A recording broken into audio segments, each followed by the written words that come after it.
슬레이어!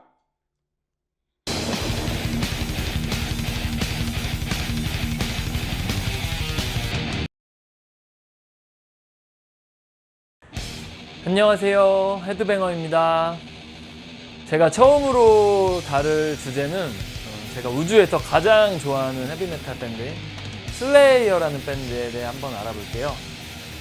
네, 오늘 방송을 보시는 분들 중에서 슬레이어 광신도이신 분들도 계시고 슬레이어를 처음 접하는 분들도 계실 거예요. 그래서 이렇게 슬레이어가 생소한 분들에게 어떤 밴드인지 소개를 좀 해드릴까 해요. 슬레이어는 캘리포니아 지역에서 결성된 스래시 메탈 밴드입니다. 스래시 메탈이 전혀 어떤 음악인지 모르실 수도 있는 분이 있을 것 같아서 스래시 메탈의 사전적인 의미를 한번 읽어드릴게요.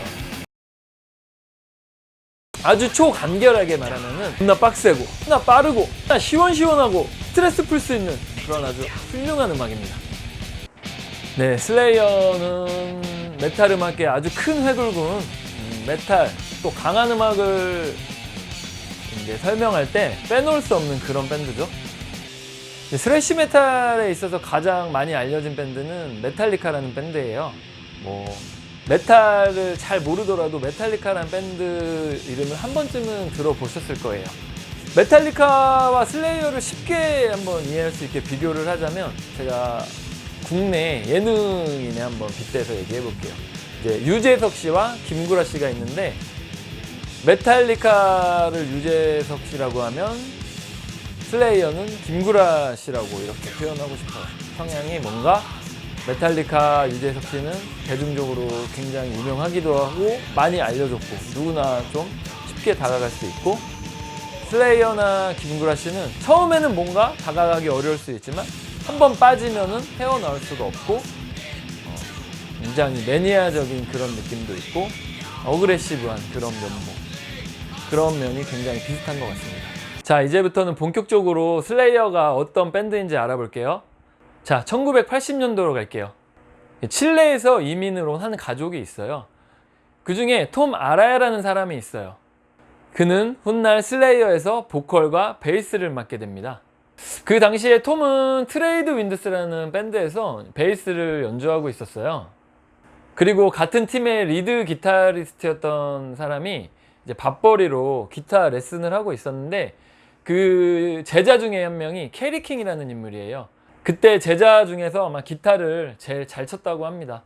그는 훗날 슬레이어의 기타리스트가 되죠. 특별한 거 없이 1981년으로 가보죠. 당시 캐리 킹의 아버지는 항공사에 근무했었는데 집이 나름 부유한 편이었고 나름 은수저에 속하는 그런 가정에서 살고 있었어요.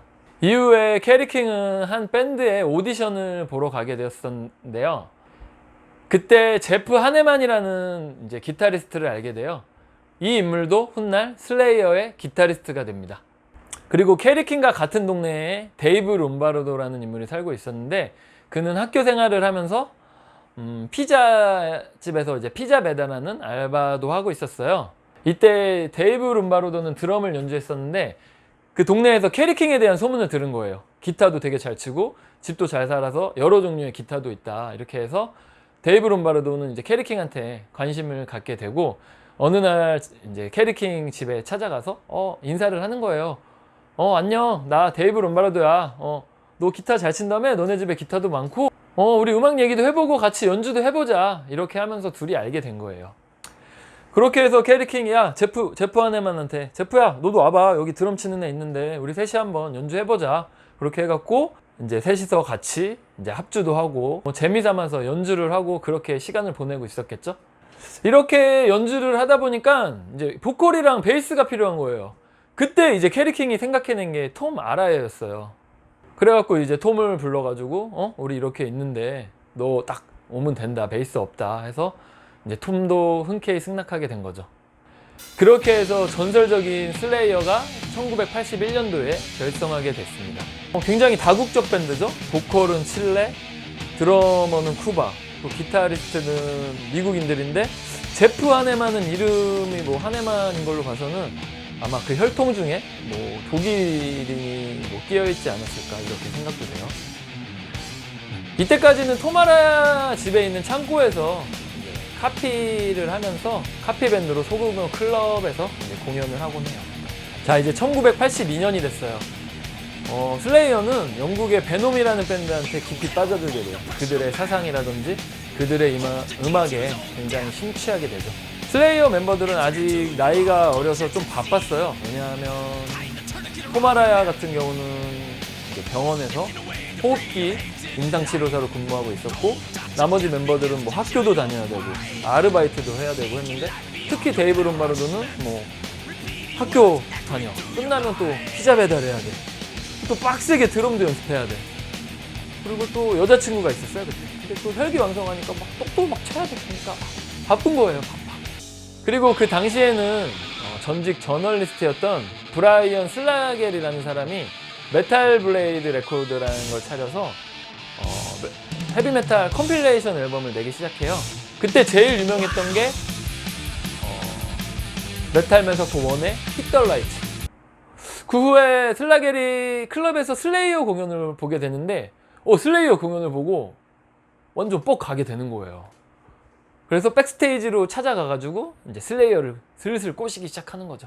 얘들아, 나 슬라겔이라고 하는데 나 이런 사람이야, 이렇게 자기 설명하면서 야, 너네 진짜 뒤진다, 나 너네 공연 보고 감동했어, 너네 진짜 최고야, 좆빠져, 이렇게 하면서 내가 하는 컴필레이션 앨범에 너네 한번 자작곡 한번 넣어보자, 이렇게 꼬시게 되는 거죠.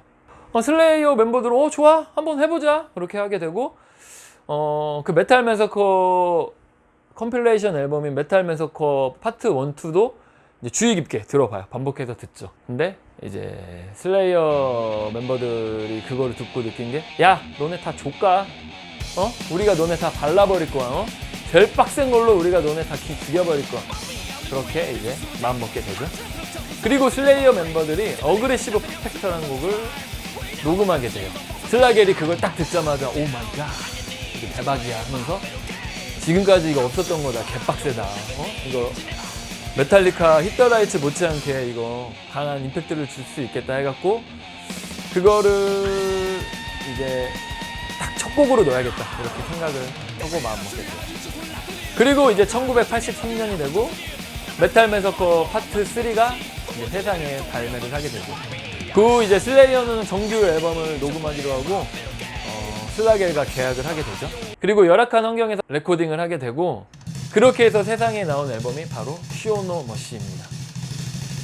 유명한 이 커버죠.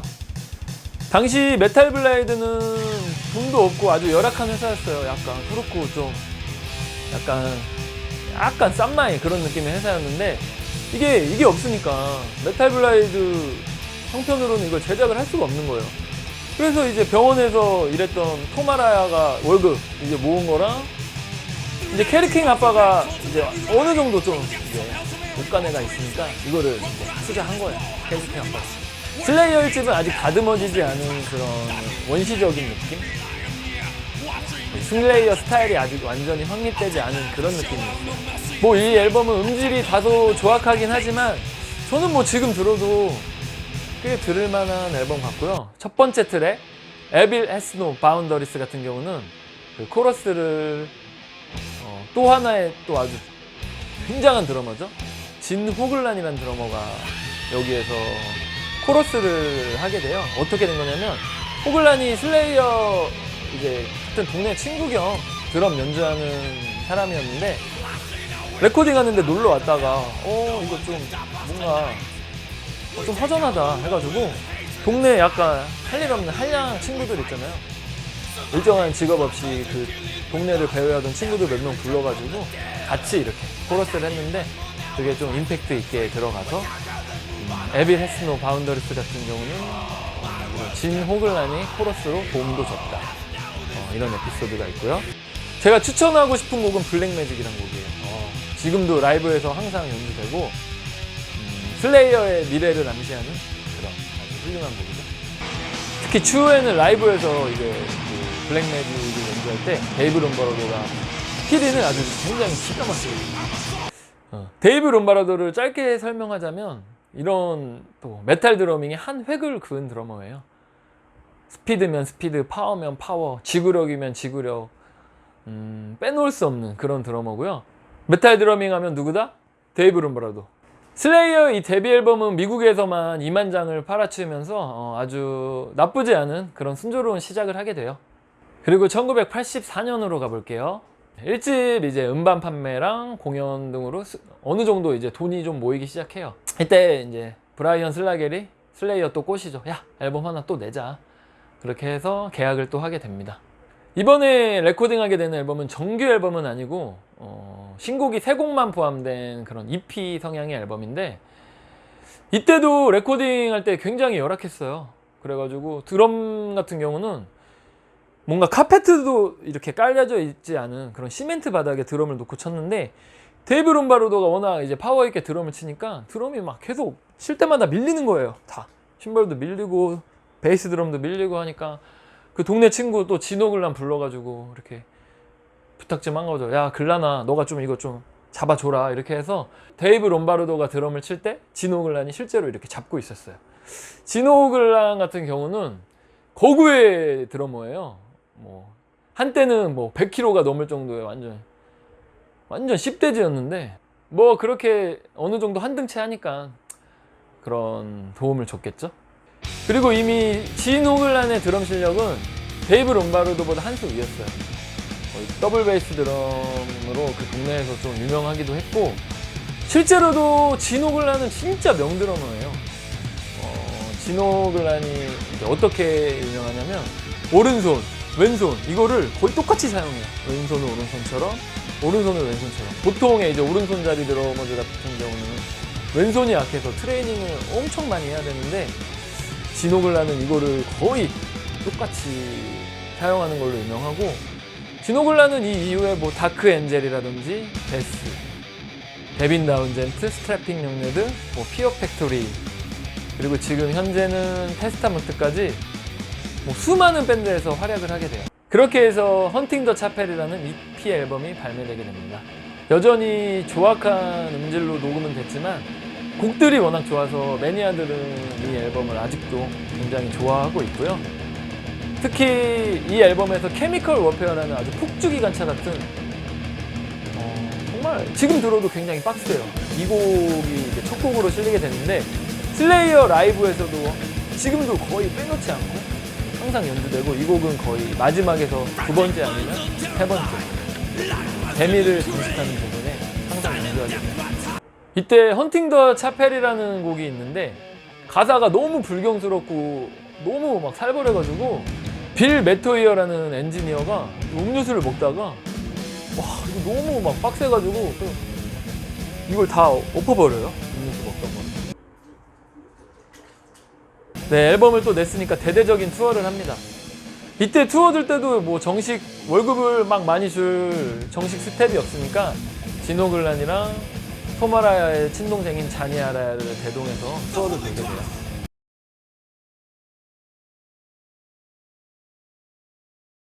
네, 그렇게 또 한 해가 흘러서 1985년이 돼요. 이제 슬레이어는 자신들의 스타일을 확실하게 보여줄 앨범을 기획하게 되죠. 그래서 발매된 앨범이 아주 전설적인 앨범이죠. Hell Awaits라는 앨범이 발매가 되게 됩니다.